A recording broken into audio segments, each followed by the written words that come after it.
Lawgitimate podcast. We are your hosts, Mike and Rochelle Poulton, and we're here to discuss the business of business today. We're going to talk about developing a business in 2021. It's been an interesting and odd time, so we're going to cover the challenges that are unique to today. We're here to help you get ahead and stay ahead in law, business, and life, as usual. Today's show is brought to you by Poulton Noroian, PLLC. That's our law firm. We do business law and real estate law here in Phoenix and throughout the state of Arizona and California.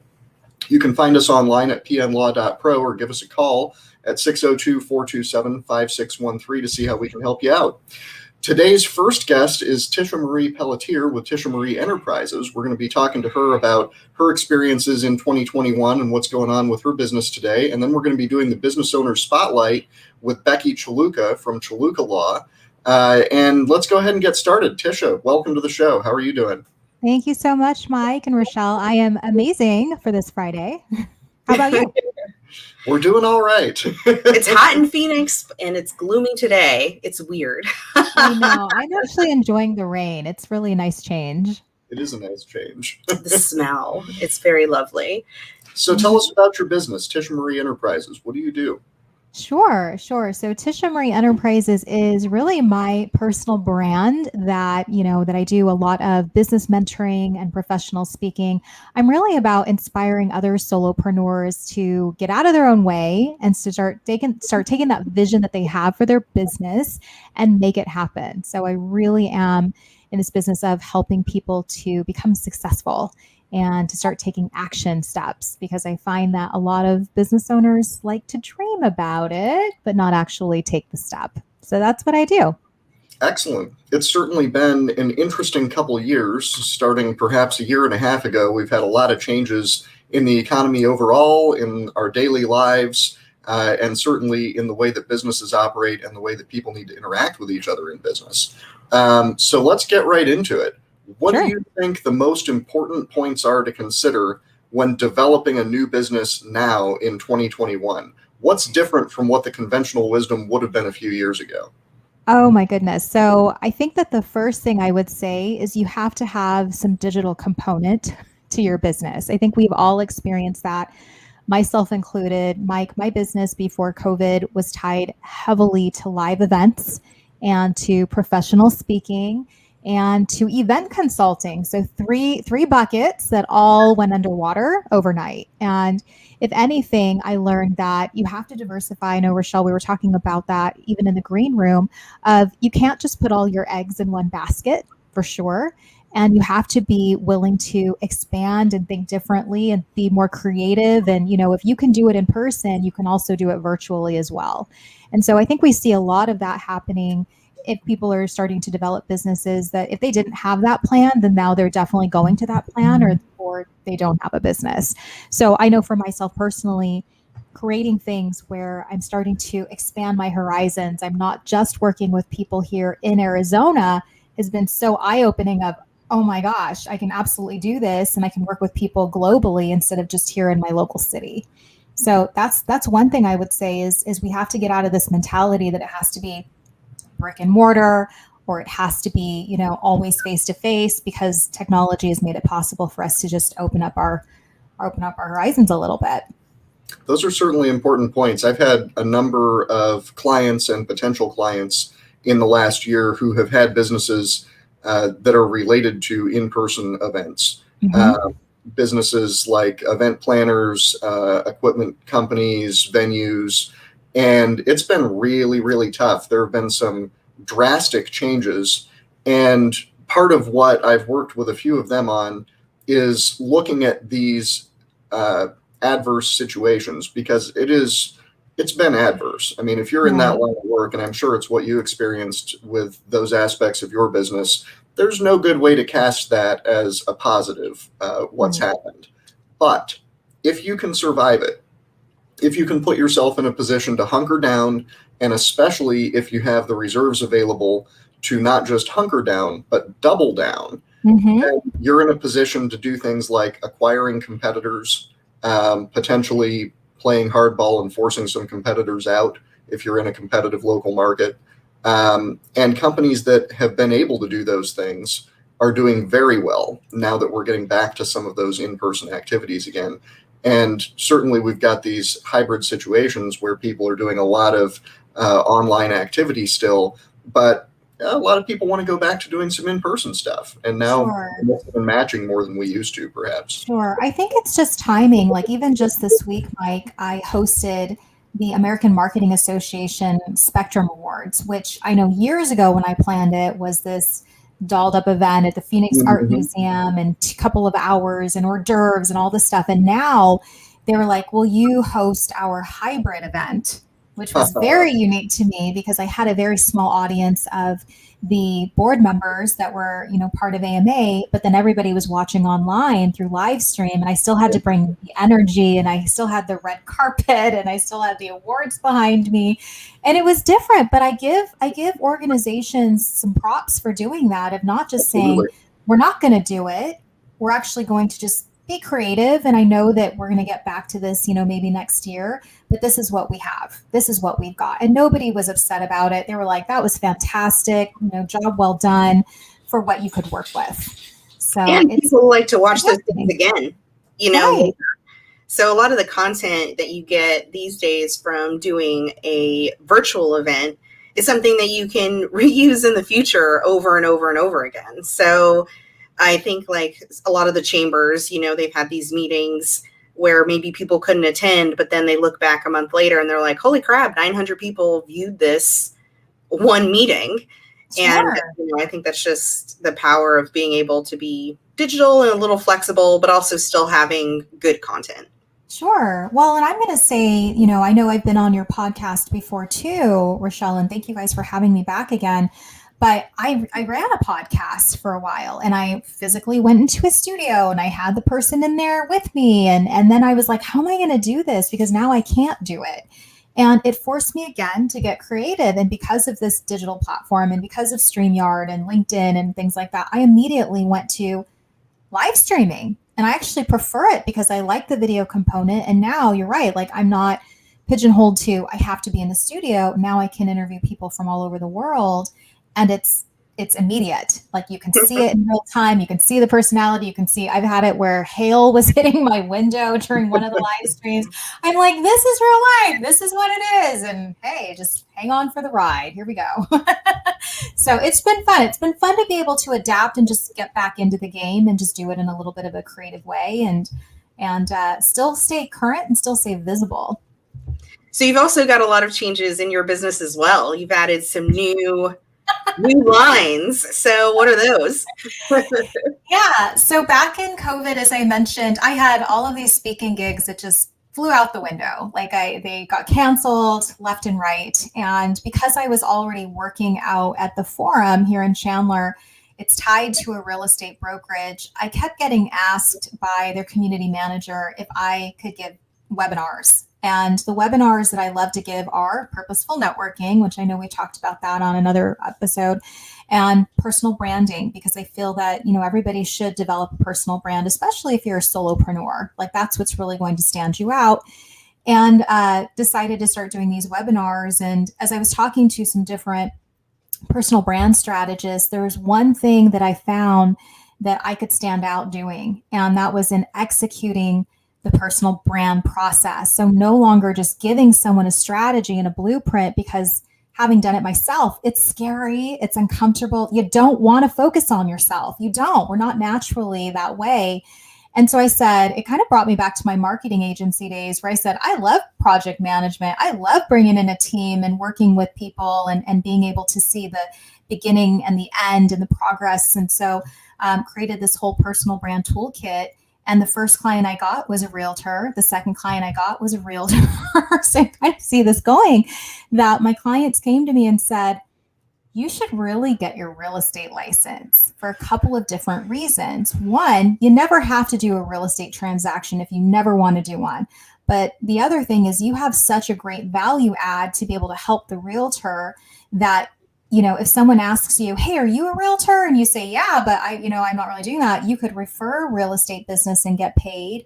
You can also start building up a downline to start getting paid by helping those people, mentoring those people to be the most successful they can be in establishing their brand. And I was like, brilliant. So Q1, I hunkered down and I went back to school and got the license and passed the test on the first try. So super excited, and added that to my wheelhouse of being able to help realtors and also becoming a product of my own product, so if I'm doing it, then I can help you do this. And this is how I'm doing this. And I'm using my own process to do it. That is awesome. Exciting. And, you've been at it almost 3 months now, officially. Yeah. And there's a lot. I mean, you both know there's a lot to learn. So I'm constantly soaking it up like a sponge of teach me something, and surrounding myself with people who've been in the industry and constantly attending different webinars. And then of course we can't forget CE credits, we got to get those in too. Yep. Always the continuing education. It's always an interesting real estate market right now. It's an interesting time to get into it also, because things have changed a lot in terms of what people's goals are and what the dynamics of the transactions are. So 2021 is an interesting time, different time. I know. I think Armless just came out with a new report saying that the median house price was like $500,000. I saw that. $500,000. Yeah, it was like 507. Yeah, I'm like, okay. And here's my husband's like, let's sell. I'm like, and go? Where? Where are we going if we sell? Like, awesome, we're going to make this return, but where? So that's, for people who they don't have that problem and they can go ahead and just buy the RV or whatever their plan was, or downsize to a condo, more power to them. Like, I want to be that person. Just not yet. Just not yet.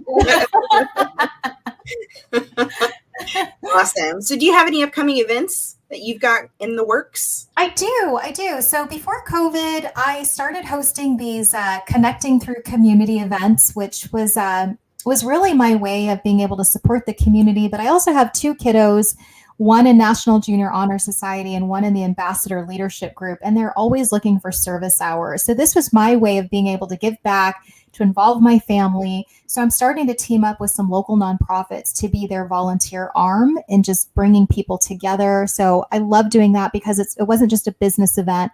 It was a family style event, like bring your families and let's support the community and let's do this. And then in terms of business, I'm getting ready to host a masterclass coming up in August called, it's one on the 13 seismic big mistakes that people are making with their personal brand. I'll dive into some of those tips and those strategies. And then in September, which happens to be my birthday month, I am getting ready to launch the Make It Happen Hub, which is a community for solopreneurs where I can continue to help guide them and be their mentor and create this community support system. And yeah, so we're not in it alone, but we also are holding each other very accountable to the things that we need to be doing to move forward. Awesome. Those sound like awesome events. So if they just go to your website, can they buy tickets or find out more? Yeah, well, actually, I would suggest that they just, connect with me. And the best place is if they just go to tishaMarie.com, they can go ahead and find some information, and then I can get the ball rolling with them. So let them know what's coming. Perfect. Well, any other tips that you have in the last couple of minutes here on what a developing business should be trying to do right now if they haven't already done it? Yes. So the best advice I was given in COVID, and it has stuck with me, it sits in my head all the time, is that your visibility is your currency. And I learned that from a friend of mine on LinkedIn, Adam, and I say it all the time, because businesses, what we tend to do is when the going gets tough, we want to bury our heads in the sand and we don't want to show up. Or you push through and you say, all right, this may get me my next opportunity. I can't be afraid. I can't be shy. I just have to keep putting myself out there.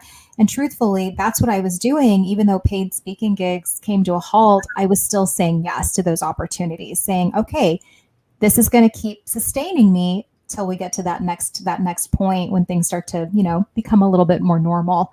And I really feel like that's kept me top of mind with a lot of people of, she does speaking, we should book her. She does branding, we should book her. So that's been really amazing. It's a great tip to be able to share is don't bury your head in the sand. Just keep going. Just keep going with it.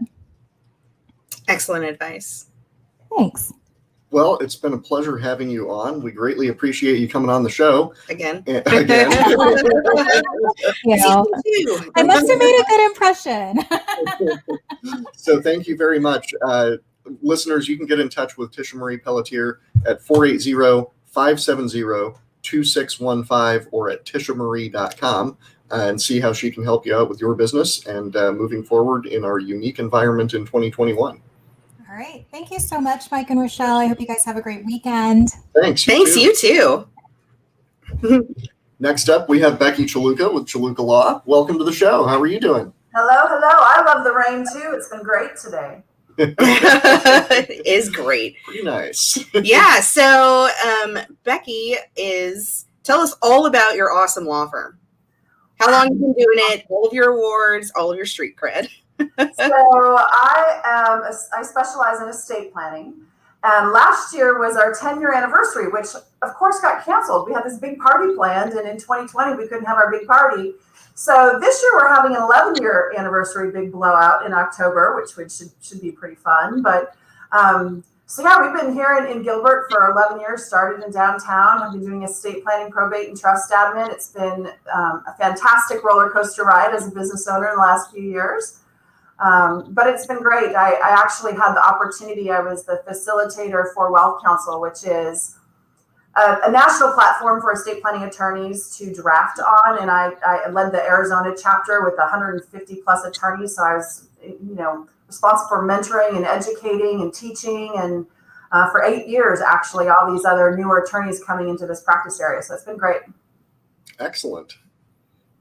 That's pretty cool. We actually looked at Wealth Council last year when we were looking at diversifying into doing some estate planning. We ended up not going with it, but it looked like a great system with a lot of built-in network.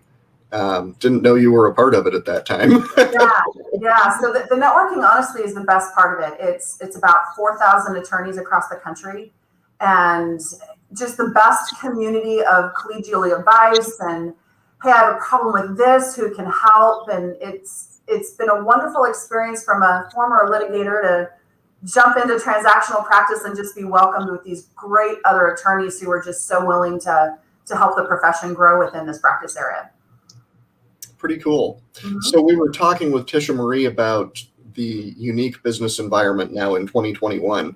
What do you see that's different today for you than 2 years ago, or before the pandemic at least? So definitely trying to work on efficiencies. So the way we survived getting through the pandemic, we had to reduce staff to be profitable still. So I actually also homeschooled. So I actually kind of only did about half time at work and about 20 hours in the classroom at my kitchen table with my 6th grader at the time. Mm-hmm. So it was an interesting year. But really learning how to be efficient with time proved to be the way we survived the pandemic in business. And now that we're on the back side of it, Will actually just started school this week back in a regular school. Now we're working on automation a lot, making sure that those efficiencies, as we're bringing on new staff, now we have new staff again, making sure that we are as efficient as possible with our time. That's been a big one. Did you see a lot of change in client acquisition trends and in client priorities? I know we certainly did for business clients, and I'm wondering if you may have seen that with estate planning, where people both, on one hand, recognized that they needed the services, mm-hmm. but on the other hand, wanted to put it off because of financial concerns and other uncertainty. So you end up with people right. who feel pressured to do it, but also feel like they can't. It was a little interesting last year in the sense that our estate planning side went down a little, which surprised me. We actually geared up even, we were doing online offerings. We were doing different packages, even that you didn't have to come in. It was total virtual. Yeah. We had very few people actually take advantage of any of that. The people that wanted to come see me wanted to come in person. They did not want, I had 80, 90-year-old clients coming in, and we're just thankful to have another human being interact with them. So I thought that was really interesting from my practice area. That is. I also had a lot of folks that used our probate and trust administration side, and it wasn't necessarily because of deaths from COVID. We've just been in business now for so long that clients that we serviced in 2014 or 2015 now have had either a family crisis or a health emergency or have now passed and need help with our back-end services as well. So we actually have seen a lot of that in the last year as well. People kind of now dealing with the end of life and how our planning has helped them get to that point, and then how we can help them further during that piece of it. What about competition and advertising? I don't know what you do for marketing, but I've used AdWords for years. And when I was looking for medical malpractice clients, I ran a pretty extensive AdWords campaign for a long time. And it seemed like last year there was a sudden upheaval in ad pricing where lots of people were flooding into practice areas, and the major keywords for the typical big practice areas suddenly became unprofitably expensive. People were paying a lot more for them than they should have for client acquisition. Yep. What's interesting is we actually just had a big meeting with my marketing team just a couple days ago. And AdWords actually came up, which is not something that we traditionally ever did, where our marketing was completely focused elsewhere. But it's something we're actually going to probably add a little bit of this year. We did a lot of seminars. And seminars, we're going to start doing them again here actually next week. But we think that business was on a downward trend to begin with. And so we're going to be doing actually more direct targeted marketing into neighborhoods. We just moved our building into Power Ranch, which has been fantastic, but we're now completely doing our marketing different to target neighborhoods, where I was in downtown Gilbert, which was very surrounded by commercial. So we're completely flip-flopping our marketing plan moving from 2021 and beyond. Interesting. Very interesting. Have you seen a difference in how the new clients who have come to you have been acquired? Have they come through different channels or been responsive to different types of marketing in the last year or so than they were previously? We've seen a lot more people come in through the internet through groups like Nextdoor or Go Gilbert or, Power Ranch Neighbors, little Facebook groups that have been built up over the last few years that people, I think, really relied on during the pandemic. At least I know I did. People were like, hey, I really need, some toilet paper. And does anybody have any extra I can take? I mean, those things really worked during 2020 as far as helping people stay connected to their neighbors. And we've seen a lot of people who have now been reaching out saying, hey, I was talking to somebody on Nextdoor and they referred you. And so I wanted to come in. So we've seen an exponential growth in those types of folks. Very interesting. Mm-hmm. Yeah, it's been a complicated time, certainly, the last year and a half or so. So you also decided you talked about your business and your building. Yes. So talk about that journey. So journey is a very good word for it, because we actually started this project in May of 2019, and we got the keys in April of this year, 2021. So it took us 23 months actually to build out. And part of it was I've been in downtown Gilbert for years. We live in Power Ranch, so we wanted to have a little bit less commute time. And the vast majority of our clients are kind of in the Southeast Gilbert, Queen Creek kind of areas. So we wanted to move out this way. And there was no place to rent out here for professional services. So I told my commercial realtor, I'm like, here's the actual lot that I want to build on. And once you can get that lot sold to me, I will buy it. And so he worked on that for a couple months, ended up being able to get this lot for me to buy to start the building process. But there's this little thing called a spotted owl or something like that was on the property. And they're apparently protected. So we had to wait 6 or 8 months to be able to get the actual permitting to be able to remove this owl, and then to wait so many months to make sure it didn't come back. And so the process took a lot longer than expected. They actually started breaking ground the week COVID literally shut down Arizona. That was when this building actually started getting built, which I think just funny. So. Man, yikes! That's extra fun. You don't necessarily expect to run into the endangered species protection thing when you're just trying to build one office. Yeah, not in Gilbert, right? And it was an interesting process through the pandemic, just because it did take longer. A work crew would get sick, and so they quarantined everyone. So that obviously took longer than normal. But because of that, with our financing package and our SBA loan, we had to go through all of our paperwork and financials with them every 3 months. So it added extra time on, well, really Rick's end as our operations manager to keep, 3 or 4 times we had to go through this process of updating all of our financials just to keep the loan paperwork going during the build process. Wow.